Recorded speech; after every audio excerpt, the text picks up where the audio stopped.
Praising my Savior all the day long. Earth's foundation all is at rest. I am my Savior and happy and blessed. Watching and waiting, looking above, filled with His goodness, lost in His love. This is my story. This is my song. Praising my Savior all the day long. This is my story. This is my song. Praising my Savior all the day long. Hymn number 538, Blessed Be the Name. And we can say, Blessed Be the Name. We have that blessed assurance this morning. Hymn number 538. We sing all four verses of Blessed Be the Name. All praise to Him who reigns above. Yeah, it's free. Like, you can pay Who gave His Son for men to die, that we might and praise Him. Blessed be the name, blessed be the name, blessed be the name of the Lord. Blessed be the name, blessed be the name, blessed be the name of the Lord. On the second, His name above always shall stand, exalted more and more, and God the Father's own right hand, where angels hosts adore. Blessed be the name, blessed be the name, blessed be the name of the Lord. Blessed be the name, blessed be the name, blessed be the name of the Lord. Redeemer, Savior, friend of men, was ruined by the fall. Thou hast in thy salvation's plan, for thou hast died for all. Blessed be the name, blessed be the name, blessed be the name of the Lord. Blessed be the name, blessed be the name, blessed be the name of the Lord. 538, His name shall be the Counselor, the mighty Prince of Peace, of all earth's kingdoms conqueror, whose reign shall never cease. Blessed be the name, blessed be the name, blessed be the name of the Lord. Blessed be the name, blessed be the name, blessed be the name of the Lord. Verse 4 again. His name shall be the Counselor, the mighty Prince of Peace, of all earth's kingdoms conqueror, whose reign shall never cease. Blessed be the name, blessed be the name, blessed be the name of the Lord. Blessed be the name, blessed be the name, blessed be the name of the Lord. Be ready, amen. Blessed be the name of the Lord. John, it's great to see you this morning. You pray for us? Father, thank you for allowing us to be here. We are all here for a reason, Lord. We got everyone here for a reason. Sing your praises, Lord. Give you all the glory. And we just ask you to soften our hearts so we can get your message. So we can just praise your name and just listen to you and the words that you have to say for us. For these lives to be changed. Thank you for the bus ministry. Thank you for all the children who are here, Lord, to sing your praises and to accept your love God, we can love because you first loved us. Help us remember the basics that you've given us: faith, hope, and love, and the greatest of love, God. We just want to sing your praises. We just want to thank you so much for allowing us to be here and for fellowship with each other, and to be with each other and loving each other the way that you want us to. God, we just give you the glory. We ask you to please show up, show off, and may your name be forever lifted high. And we just thank you. We love you. In Jesus' name we pray. Amen. Amen.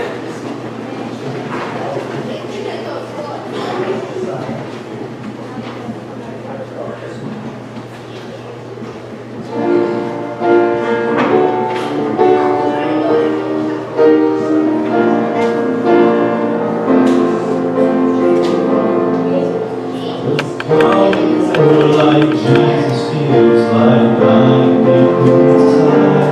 And sometimes I guess that's truly what it is. For he's calling me to lay aside my selfishness and pride, so he can hold my heart and make it more like his. Maybe I've been seen for each day. Who is the man who wonders of his grace? As I am, I rest in him, and mercy to me in. Just as I am, and he forgave my sin. Oh, the way he's changing my heart proves he loves me too much to leave me just as I am.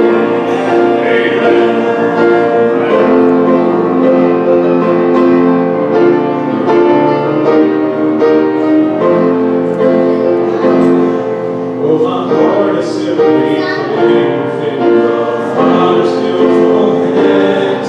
Even though the changes sometimes frighten me. I want the truth of His word to keep shaping who I am, because I know He does all things perfectly. All my thoughts and all my attitudes, they're all His to change as He wants to. Just as I am, I rest in Him, and mercy to me in. Just as I am, and He forgave my sin. Oh, the way He's changing my heart proves He loves me too much to leave me just as I am. But that night won't shepherd me, and that now bids me come to thee. Oh, let God my come. Just as I am, I rest in Him, and mercy to me in. Oh, just as I am, just as I am, I rest in Him, and mercy to me in. Just as I am, and He forgave my sin. Oh, the way He's changing my heart proves He loves me too much to leave me just as I am. To leave me just as I am. To leave me just as I am.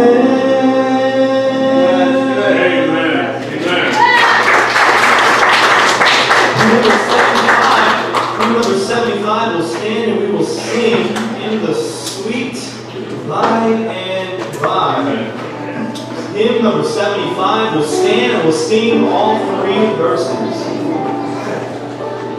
There's a land that is fairer than day, and by faith we can see it afar. For the Father waits over the way to prepare us a dwelling place there.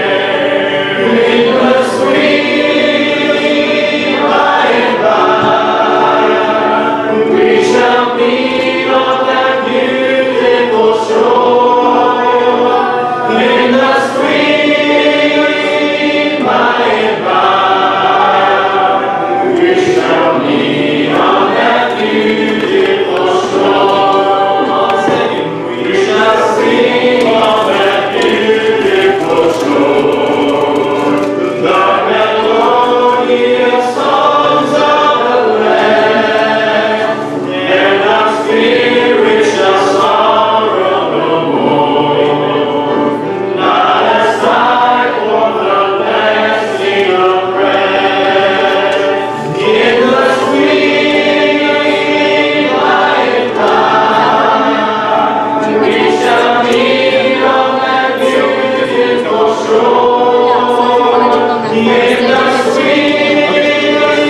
sing our handshake song, sing the first, shake some hands, children's church will be dismissed, come together on the last, and we'll have our offering. 488, a new man in glory.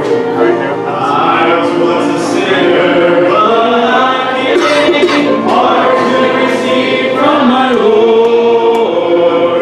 This was freely given, and I love that He always kept His word.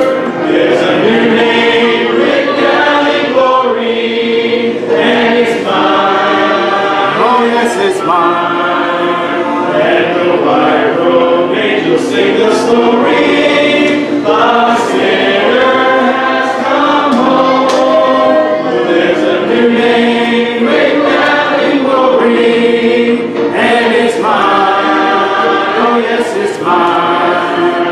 With my sins forgiven, I am bound for heaven, nevermore to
blessed assurance that one day we'll be in the sweet by and by.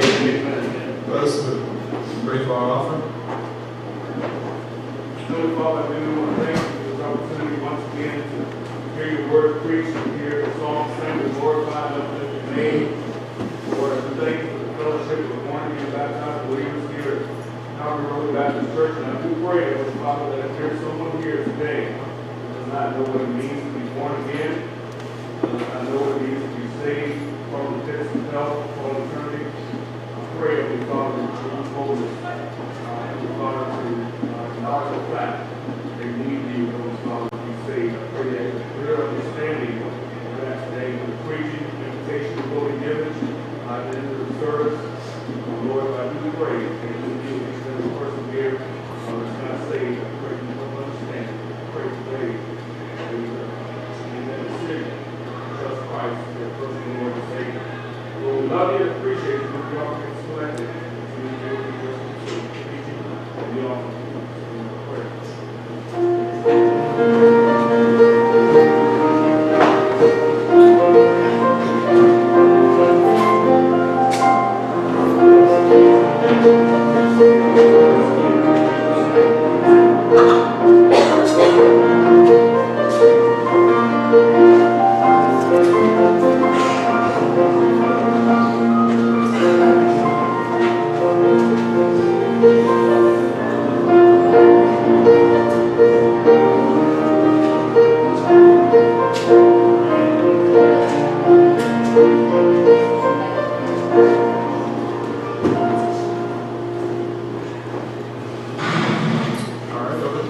Genesis chapter number 22. Genesis chapter number 22, we're going to find verse number 4.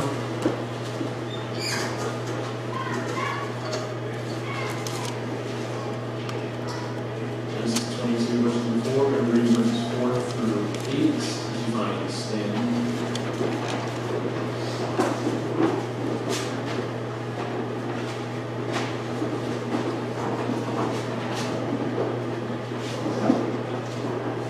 I'm going to read verse 4, you guys know verse 5. Genesis 22, verse 4. Then on the third day, Abraham lifted up his eyes and saw the place afar off. Together, verse 5. And Abraham said unto his young men, Abide ye here with the ass, and I and the lad will go yonder and worship, and come again to you. And Abraham took the wood, the burnt offering, and laid it upon Isaac his son. And he took the fire in his hand and the knife, and they went both of them together. Verse 7. And Isaac spake unto Abraham his father, and said, My father. And he said, Here am I, my son. And he said, Behold the fire and the wood, but where is the lamb for a burnt offering? And together, verse 8. And Abraham said, My son, God will provide himself a lamb for a burnt offering. So they went both of them together.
Amen. Send your Bibles, Genesis 22. I'm going to put the verses on the screen this morning for you. I'm going to ask you to use your Bibles and turn to our Bibles this morning. If you don't have a Bible with you, we have 2 Bibles. If it's on a P Bible, there's somebody to share a Bible. Are we working on my sound? Always working. Here. I don't want to hear myself once. Oh, that's. You good? Is the monitor? Yeah, I think it's. Did you turn the monitor on? The monitor over there? Can you No. the monitor over there? Monitor? Yeah, you turn it off. It is on? Okay. Go ahead, keep talking. So, is this any better? Everybody okay? So, Genesis 22. If you turn your Bibles, we'll start there. We're going to be in Genesis, Exodus, baby numbers, baby Matthew, and baby Mark. So, don't worry, little Obadiah. And always scared. Sunday pastor will turn to Obadiah. I don't think And then Sunday he's going to next to be making fun of me. Yeah, reasonable Obadiah, fever. pastor, like one of my kids. So we'll be in that. And you can see right now, Brother Paul is judging. And I see that judgment on my Brother Paul. Brother Paul is like that. And next will be in Genesis, Exodus, and then we'll be in some of the Gospels and maybe Numbers. I'll pray, and I'll jump into your message. Sweet Jesus, we do thank you. Thank you for the blood. Thank you for the cross. Thank you for salvation. God, just thank you that we come here on a rainy day and lift you up. And it's wet outside here, but it's bright here. Praise the Lord. And I pray today I can lift you up. I pray I can help us today. I can comfort us today. May you give this spirit of fear with power, love, and sound mind with God. Just how you have the cross. Sweet Jesus, please. I do nothing, all self, all power, all strength, my own mind. And God, I just pray that you just help me. If I get in the way. Help me stand back and get out of the way. You take over, you take charge this morning. Thank you, God. And I praise you for all the times that you just blessed. Showed up, showed on. God, I just want to be a vessel for you. I just want to call you for you this morning, please. Help me. I love you. Just I like word studies, something we kind of on the kick lately on Wednesday nights, or Sunday nights, and consider. We just look at the word consider. In Hebrews, we look at the word let us. In Hebrews, those words. And this morning, we're going to look at this word far off. And the words are far off where in the Bible 48 times. So this morning I have a 48-point outline for you. No, just joking. I just want to scare you. I like seeing the fear. You know, I was just this morning. It was Erica had her doll, and I'm like, I just really want to hold that doll and look like a baby, and then like just have some drama just to scare people. But I decided that was probably this morning. So I didn't do that. But I just want to scare you for a second this morning. Only 7 points this morning. As I jump into this, I just want to look at this kind of far off this morning. Here, Jesus blesses the gem on us in Jesus' name. Amen. Chapter 22, we know the story. Abraham is told by God to take Isaac and to offer up his own son Isaac. People ask all the time, why would God tell somebody to sacrifice their own son? Well, we don't do that in Christianity. Pagans do that. Israel was surrounded. Later on, Israel was surrounded by pagan people who did sacrifice their own sons and child sacrifice. But these are God's people, and God didn't ask us to give our son. He gave his son. And that's the beauty of Christianity, that God gave his son. He just asked us to give our son. And God paid the ultimate sacrifice. But in this text right here, God asked Abraham, it doesn't seem that he hesitates at all. God's going to do something. And so Abraham obeyed God right away. And I want to focus on this word afar off in verse 4 as they're on the journey. As they have the fire, as they have the wood, as he has Isaac, as he has some of his servants with him. We pick up in verse 4, it says, then on the third day, and I circled my Bible, third day, of course, what's the significance of third day? Jesus was in the grave 3 days. It's a picture of the death of Jesus Christ as he was in the grave for 3 days. Abraham lifted up his eyes and saw the place afar off. Now, these 3 days, we don't know much about it. I try to imagine the journey. I try to imagine what's going through Isaac's head as he's done this several times with his dad. There's always been a lamb. There's always been a sacrifice. But this time there is no lamb to take with him. I picture Abraham this time, his countenance is a lot different. As probably just silence between them as Abraham is trying to just figure out what God is doing here. And just like we would ask, why in the world would God ask somebody to sacrifice their own son? It doesn't sound anything like the character of God. I mean, through Abraham's head, he was wondering the same thing. What is God's plan? What is God's doing? What is God's purpose in doing this right here? And as I picture this just somber moment between them, Abraham afar off sees Mount Moriah. And I just want to say, number one, as we look at far off, I want to say we see our problems afar off. We see our problems afar off. It's great to plan in life, and I believe I get the pleasure of pastoring practical people who try to plan for life. And we try to plan for life events. We try to plan for retirement. We try to plan for a rainy day. We try to plan for things in a life that happens. But then there's things that we look down the road afar off, and there's just really no plan for us. We know health is eventually going to be an issue, and there's really no way to predict what's going to happen with our health. We can try to plan financially, but it's kind of hard to plan financially.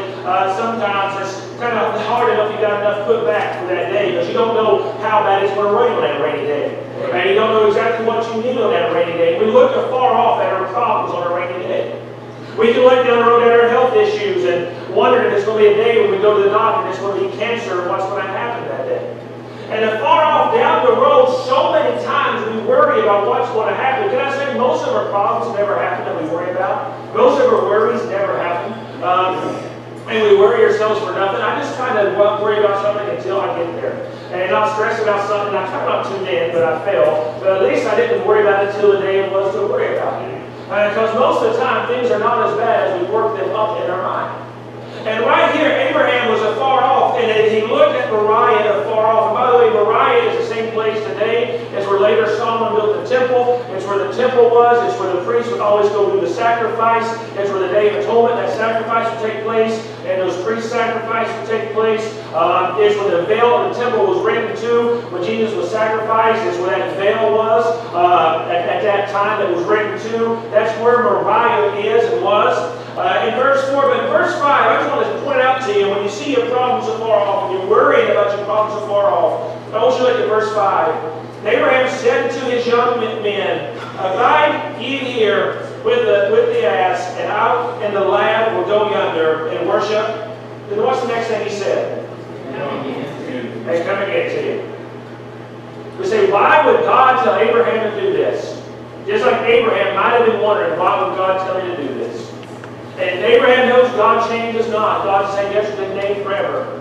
And Abraham knows God will not take his sacrifice their own son. So somewhere, as Abraham's on this journey, I believe with all my heart, Abraham says he's either going to raise my son back from the grave, or he's going to stop. Because me and my son, we can go up this mountain, and we're coming back down from this mountain one way or another. We will come and see you again. Can I say, when you're focusing on your problems, get your mind off your problems, get your mind on the resurrection. There is a risen Savior.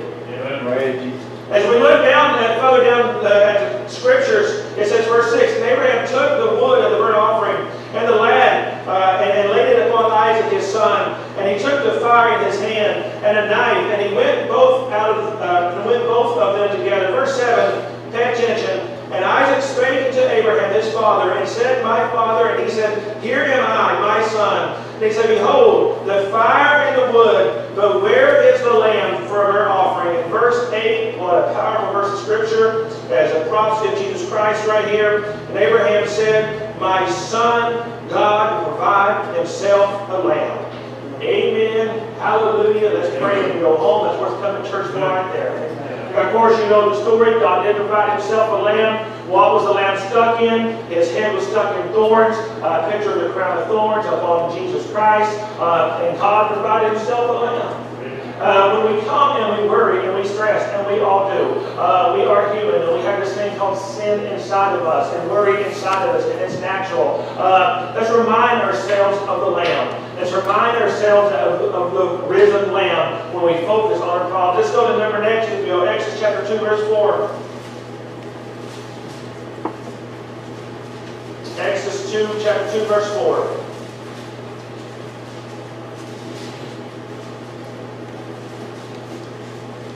You there, say amen?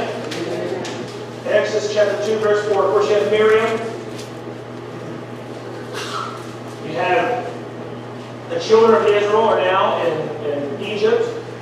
There is a Pharaoh that rose up and did not know Joseph and did not know the children of Israel, where they had freedom in Egypt and prosperity in Egypt. Now it's turned to bondage in Egypt.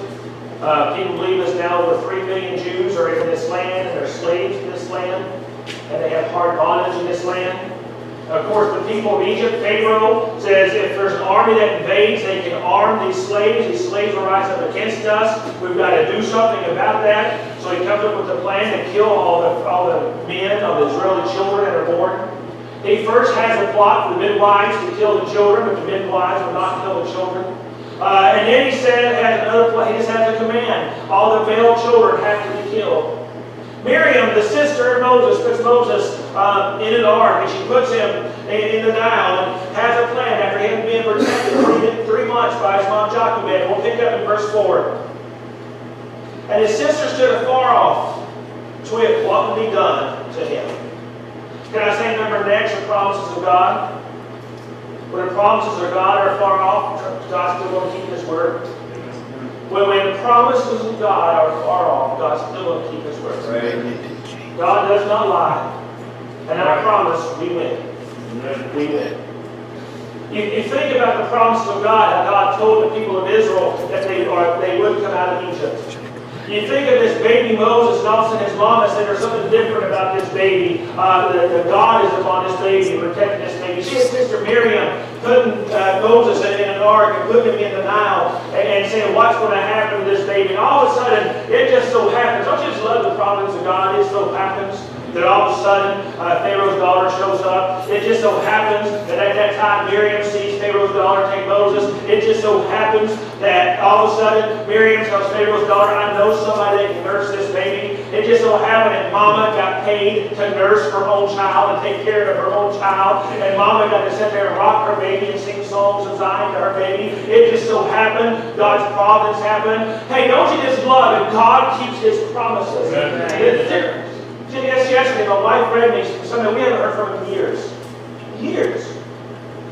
And she read me an encouraging message from her about how they got saved and just said some good words. And she remembers me and my wife meeting with her and her husband and leading her to the Lord. And what about how that day she got saved? Now we were on our mind. And it was an encouraging message for a Saturday morning. And just praise the Lord. You just never know the influence that you have. Yeah. You know, we were out and we had to go out to the stores for the pool, and my wife to come with me, and I pretty much made her come with me. And so we were in there, and we were getting stuff for the pool, and all of a sudden, in walks this couple that we haven't seen in several years. I did not know we were in there. A small store, you can't miss each other. In the Connell's Pool, I'll give them a promotion. Connell's Pool, we were. And as we were in there, they did not know we were in that little. Were there. We did not know they were coming, and they just happened to walk in that store that day because they were thinking about getting a swimming pool. It just so happens. You know, nothing with God is still actual question. God has a plan. God has a purpose for our lives. And it didn't just so happen that all this happened in the life of Moses. It didn't just so happen that he got to be brought up and have great education and be brought up in the great army, learn how to be a general. It didn't just so happen after 40 years that then he learned how to be a pastor. He learned how to pasture sheep in the wilderness. It didn't just so happen that in the last 80 years of his life, he used that teaching and calling of God from the 40 years of learning how to be a pastor and from the 40 years of learning how to be a general, and use all that wisdom that God taught him over 80 years to lead the children of Israel through the wilderness and to lead them through the wilderness. It didn't so happen. Hey, God keeps His promises. Hey, Miriam, I know God's going to call you out of Egypt. Hey, Miriam, I know you're waiting for somebody to deliver you out of Egypt, and God is show out and show off. Hey, Miriam, I know you're waiting. Wait a minute. God shows up right here. And, to be honest with you, God didn't really do anything great again for the children of Israel until 80 years later. What a miracle! You put a baby inside of an ark. He survives the crocodiles. He survives the Nile. He's brought up in Pharaoh's house. But then 40 years happen. He gets exiled. You don't hear from your brother again. Then 80 years later, all of a sudden he shows up and he starts saying, "Let my people go." Hey, God's got you, and the promises of God never fail. The promises of God never fail. God's way is always the best way. God's way is always the best way. God's way is always the best way. Sometimes it might not make sense to put a baby in an ark in the Nile. I would not recommend it. You'd probably get child protective services called on you if you did that. It's not necessarily the best thing, but it was what God had in store for Moses, and it was God's plan for them, and it led to God's promises. Hey, the promises of God sometimes are far off. And it might seem like, wait a minute, God, I'm in my marriage, and you promised me, God, that if I love my wife like Christ loved the church, I'll have a great marriage. But right now, we ain't getting along very well, God, and I'm doing what I can.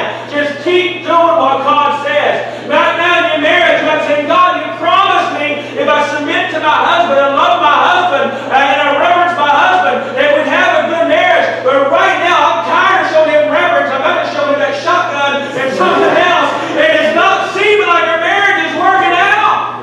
Just keep doing the promises of God. Keep doing the promises of God. Say, God, I've been reading my Bible. I've been praying. I've been trying to live for you, trying to do right. I just don't feel your presence on my life right now. And I'm not excited for you like I used to be excited for you. I'm not on fire for you like I used to be on fire for you. I promise, keep doing the promises of God. Keep trusting the promises of God. It might be 80 years like it was for Moses. I don't really think it'd be that long. But if it is that long, they still got set free. If it is that long, the Egyptian army was still drowned in the Red Sea. If it is that long, Miriam and the ladies still sang praises to God with their tambourines on the other side of the Red Sea. If it is that long, God still took care of them with the fire by night. If it is that long, God still took care of them in the night and cloud by day. If it is that long, they still had a tabernacle in the woods. If it is that long, they still got to give sacrifice to their God. If it is that long, they still got to get out of Egypt and out of pagan gods. And they got to serve the God of Israel. If it is that long, Joseph still crossed the Red Sea, and they still got to cross into Jordan, over Jordan into the promised land. And if it is that long, Joshua, not Joseph, that's that great.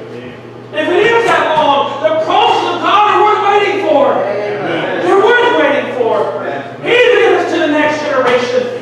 Even if it's to the next generation, or the generation after that, or the generation after that, I promise you the promises of God are worth waiting for. Number next, there's the presence of God. Exodus 12:20. Exodus 12:20. I'm sorry, Exodus 20:18. Exodus 20:18. Exodus chapter 20, verse 18. Exodus chapter 20, verse 18. Exodus chapter 20, verse 18.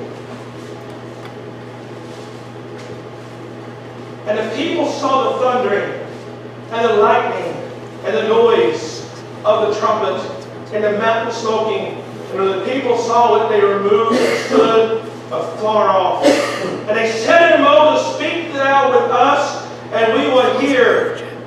Why don't you read the rest of that with me? But let not God speak with us, lest we die.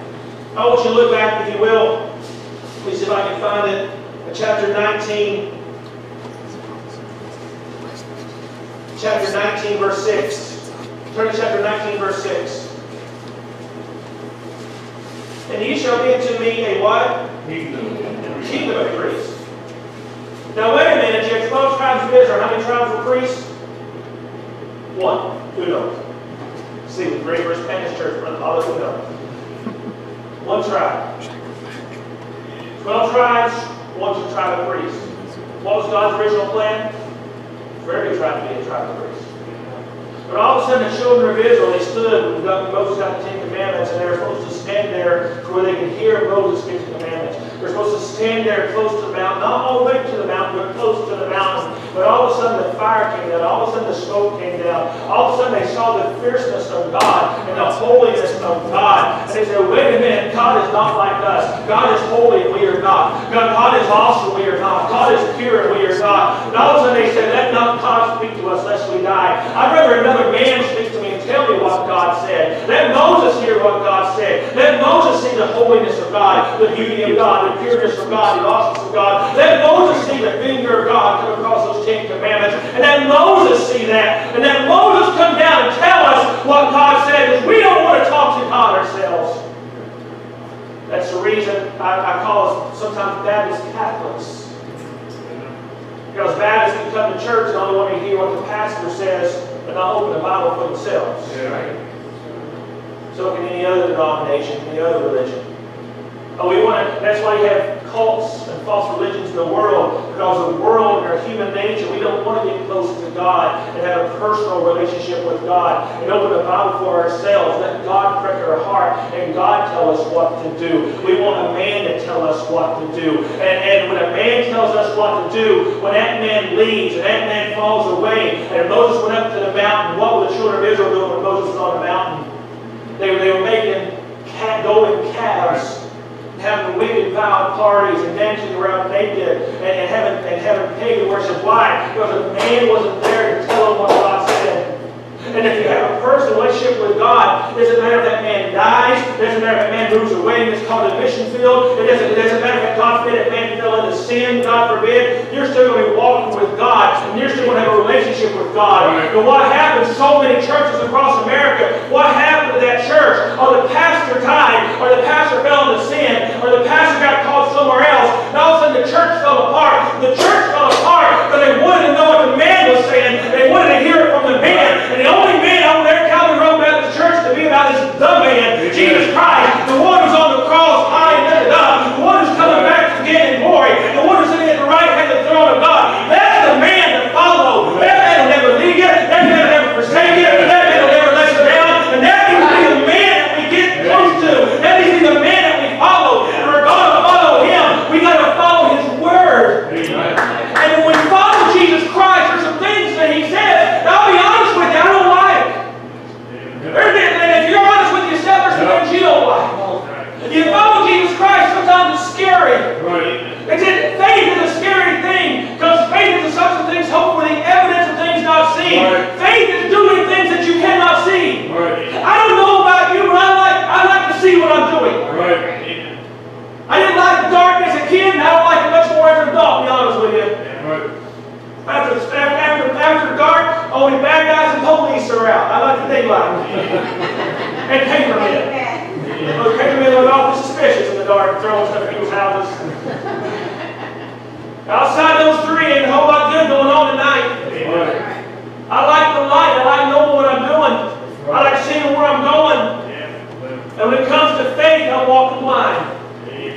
And trusting Jesus Christ. And trusting his word. And it's scary. It's scary. But I promise you, it's worth it. It's worth it. It's worth the journey. I have not seen or ever heard the kings. I have not had. I've been through that verse, but I have enough of it to where I are. Hey, the presence of God. Well, let Moses tell us. We don't want to know. Let not God prove it, us with that. Let the man tell us. God said, wait a minute, I want you to be priest.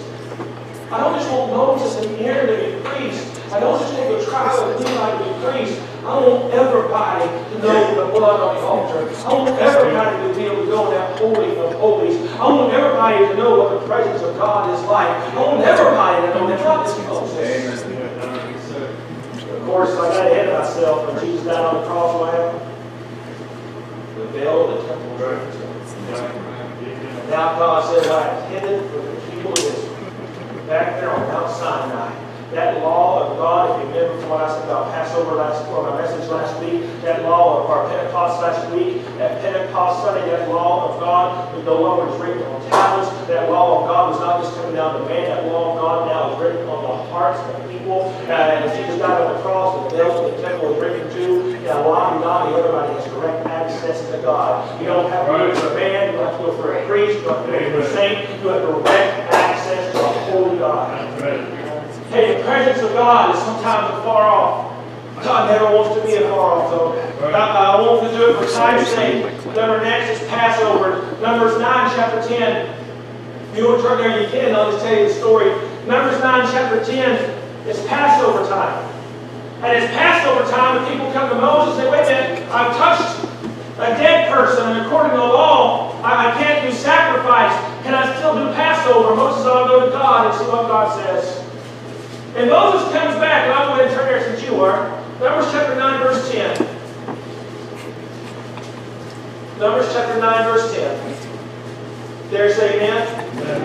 Speaking to the children of Israel, saying, if any man of you or of your prosperity shall be unclean by reason of a dead body, or be in a journey afar off, you shall keep the Passover to the Lord.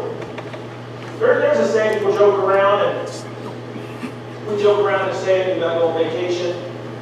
You know, what happens on vacation stays on vacation. And what happens in Florida stays in Florida. Right, Miss Howard? No. Oh my. Oh my. And we joke around, and I'll joke around, and I joke around with my wife, and we'll joke around when we go on vacation.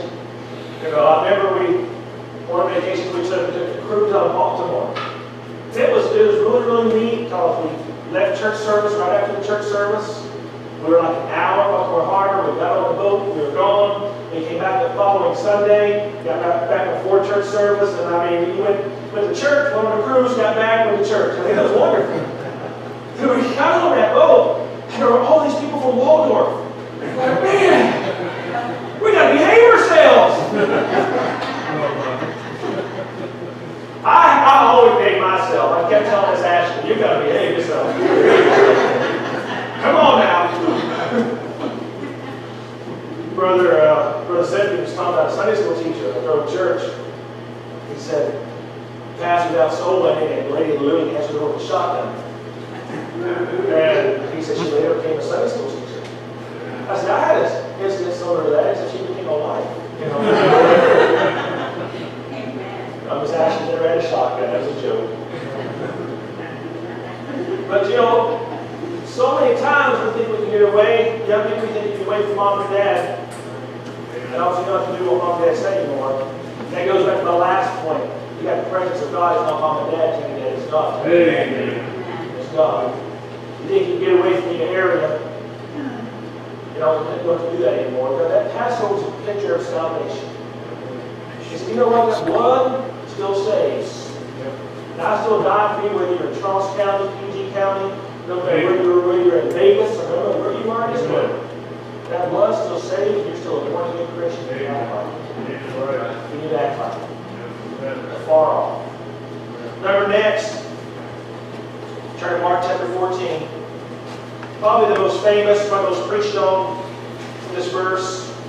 These two words, far off, Mark 14:54. We're New Testament, Matthew, Mark. Second chapter of the New Testament, Matthew, Mark. Chapter 14, verse 54. Mark 14:54. I'm sorry, Matthew.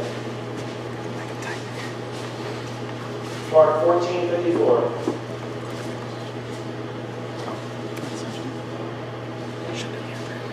Mark 14:54.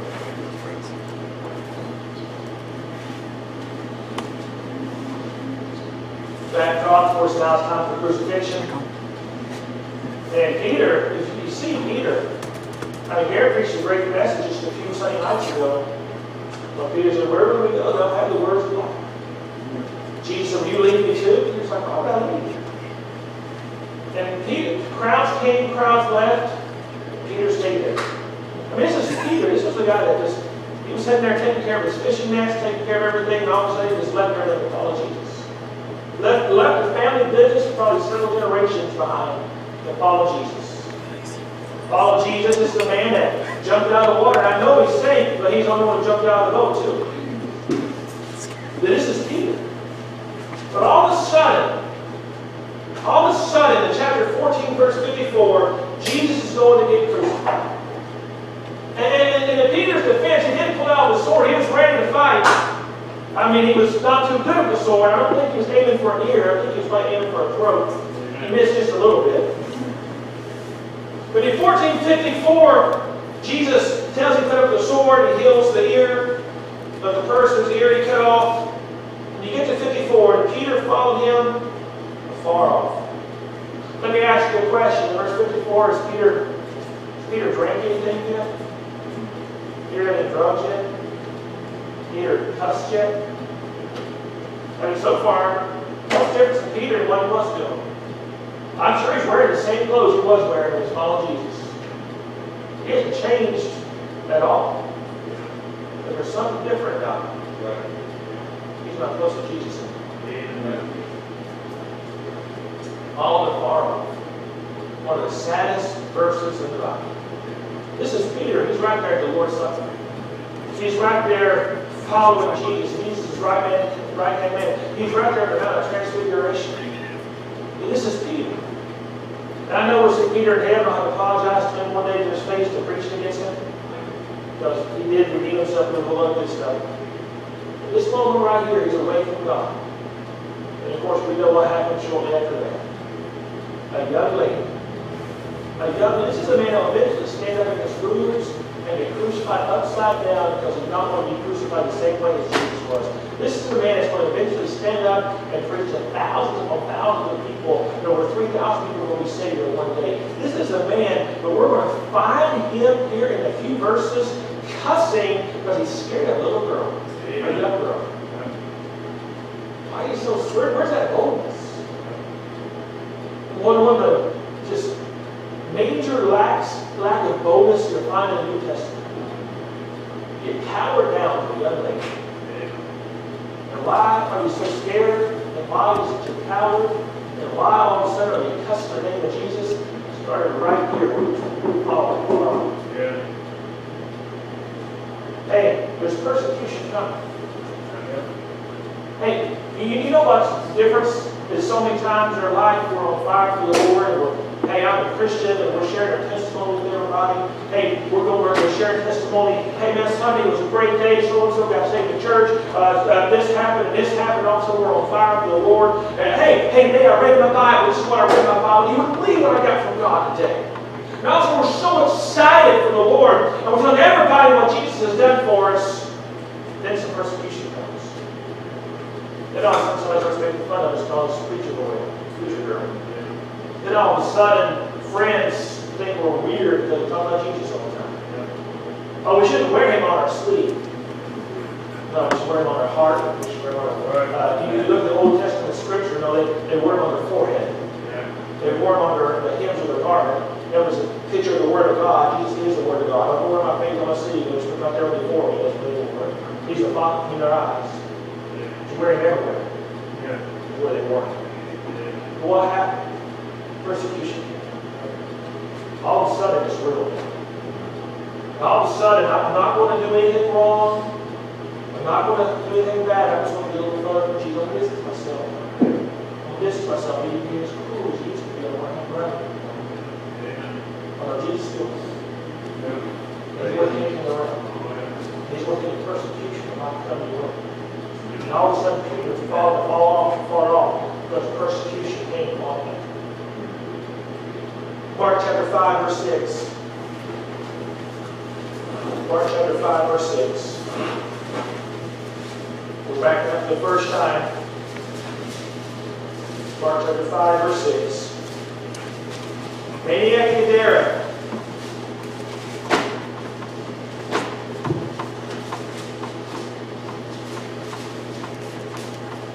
Mark chapter 5, verse 6.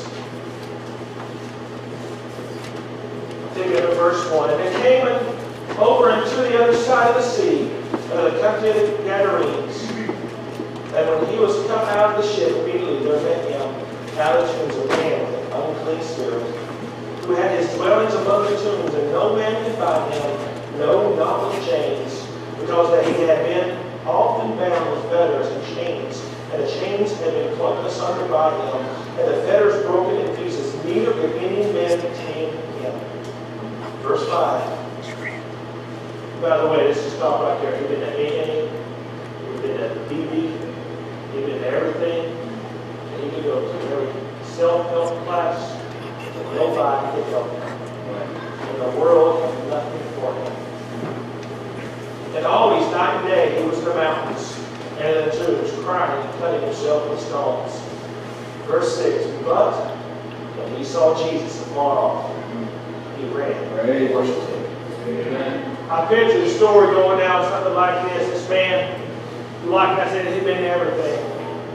He'd been to every community service. He'd been to everybody he could, trying to get help with his addiction, trying to get help with his pain, trying to get help with his bitterness, trying to get help with all the unforgiveness and things maybe even happened to him as a child, or abuse that happened to him as a child, and things that he could just never get over. And as he went through this, and no man could help him, and nobody could do anything for him, he said, I'm just tired of people. And he goes to the tombs, and he cuts himself to inflict that pain upon himself. And that's the only relief he gets, because he feels like that's who he is. He just deserves to be somebody that has pain and torture for the rest of his life. All the guilt and all the shame of everything that he's ever done, every sin he's ever committed, and there is no help coming. And all of a sudden, there comes a storm.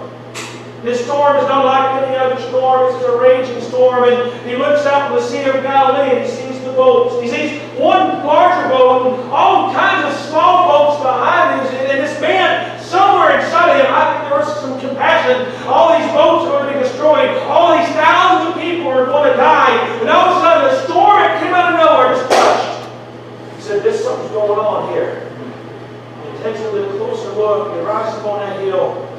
And he sees the boat come to the dock, and all of a sudden, Jesus steps out. And from afar off, he said, this isn't like this man. This is somebody, this isn't just a self-help program. This isn't 100 ways to a cure. And he runs to Jesus Christ. And he runs to Jesus Christ and starts worshiping Jesus Christ. The demons cannot stand. You know, why did the devil get kicked out of hell? After he was the person who was supposed to worship the Lord. When he got kicked out of hell, we took his place. You want to get the demons out, and you want to make sure that Jesus doesn't start praising Jesus. You just start praising Jesus. He ran to this Jesus, he fell on the feet of Jesus and started praising the name of the Lord Jesus Christ. Hey, he's far off from Jesus when he ran to him. Unlike Peter, what a night and day. Peter got far off from Jesus. Peter was close to Jesus, and he got far off from Jesus and went into sin. This man was in sin, and he was so tired of his sin. As soon as he saw Jesus, he ran to Jesus, and all of a sudden he got right. If you study the scriptures, he got clothed and got in his right mind, and his life changed. Why? Because he got close to Jesus. The right praise. He was far off, and he got close because he had the right praise. And last, let me say, the far off is Luke chapter 16, verse 23. That's the rich man in hell. And that rich man in hell, what does he see afar off? He sees Abraham's bosom. As he's being tortured in hell. And he saw the fire of hell and the tortures of hell, and he was begging for water in hell. And he could look over and see people that were suffering. And he could look afar off and see people that will enjoy themselves. You can look afar off and see smiles. You can look afar off and see what he could have had. He is simply just caught up in the name of Jesus. As he looked at Abraham far off, far off. Hey, far off, let me ask you this morning. How close are you to Jesus? How close are you to Jesus? Have you been saved? Are you 100% sure if you died right now you go to heaven, or do you have some doubt about it? Because there really is a heaven where we can be close to Jesus. You know, we talk about heaven, and I was telling Brother John, we talk about mansions. And I talk about mansions, but I think what King David said, I just want to be a doorkeeper in the house of my Lord. That's what I want to be in heaven. I just want to be there to open the door for Jesus. More than anything, I'm pretty sure there's a chance to. That's how I want to do it in heaven. I know I don't deserve to be around that throne of God. I don't deserve to be anywhere near all the saints that have gone before me and martyred themselves before me. But Jesus can at least open the door for you. And I just want to be close to you. All the time. When I get to heaven, my grandfather's there, and I'm looking forward to seeing him. When I get to heaven, there's other ancestors I've never met, and I believe they were saved. I believe I'll see them in heaven. There's people and loved ones. I think of Jerry. She was a lady at a nursing home, and I remember I preached at the nursing home, and I would look back and I'd go and scream and holler. I was a college student, these 80-year-old people, and I preached to them. God loves you. God help me. But I remember I telling Jerry, I said, read the book of John, read the book of John, read the book of John. Jerry, I came in one day, she read the book of John. She told me that she got saved. And I went back to that nursing home one day, and Jerry wasn't there. I'll see her now.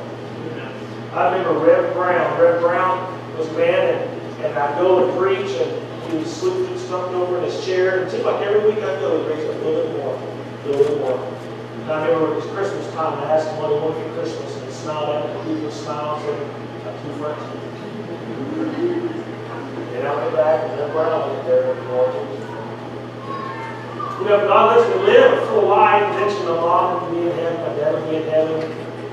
Other loved ones and friends, I'll be full of people. I live a long, full life. And I would love to see all of them. I can't wait to see all of them. There's one person I want to see first, and I want to spend lots and lots of time with him, Jesus Christ. Heaven is where Jesus is.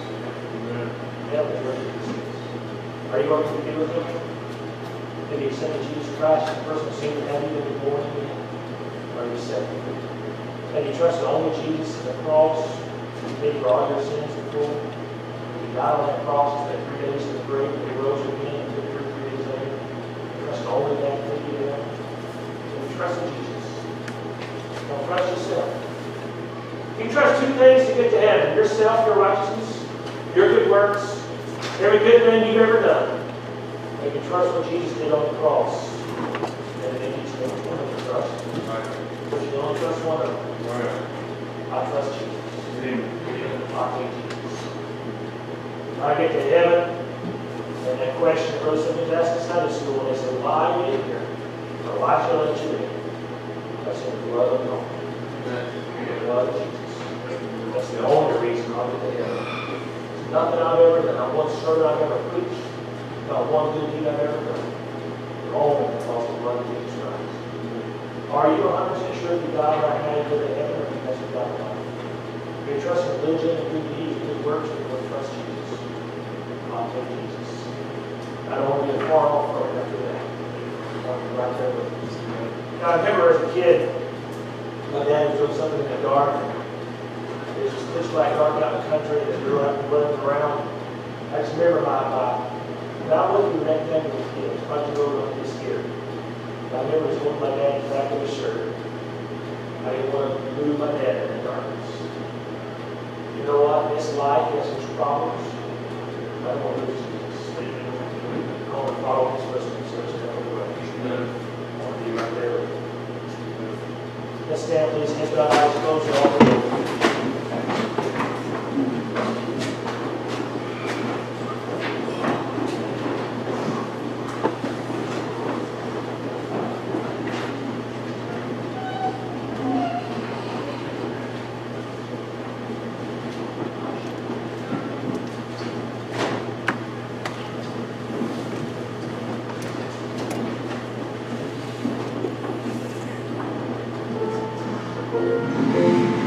He asked about your salvation.